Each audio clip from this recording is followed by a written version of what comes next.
pessoal, hoje eu quero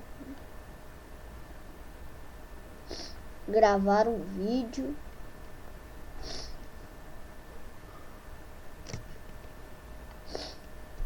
de como baixar o Minecraft de CD. Deixa eu pegá-lo aqui, ó.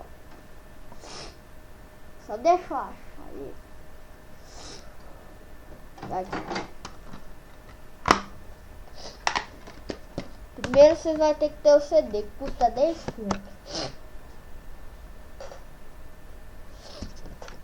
Você vai colocar ele, o CD não onde coloca.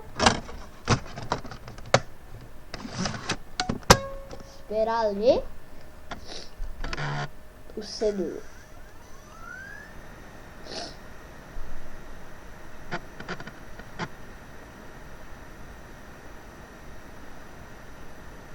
Vai aparecer isso aqui, galera. Vocês vão aqui em Minecraft 1.6.1 crack, Minecraft 1.6.1.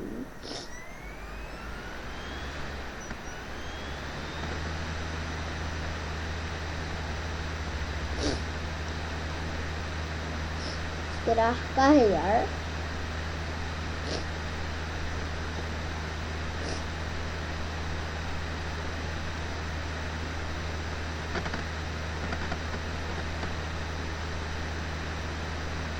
Pronto, vai aparecer assim, ó, Setup. Next, Desktop comum, next e install. Vocês esperem como fazer isso.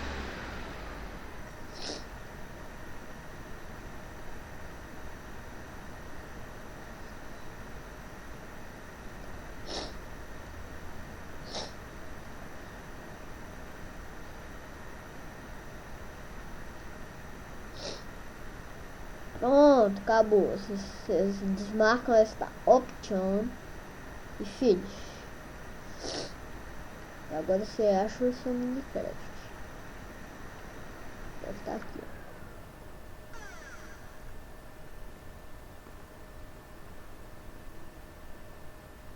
Sei lá onde é que tá o Minecraft. Ah, o seu vai dar certo aí, pronto. Acabou. Vou excluir esses meus aqui. Só a gente achar o Minecraft. Ele deve estar aqui, você viu? Eu já tinha baixado ele.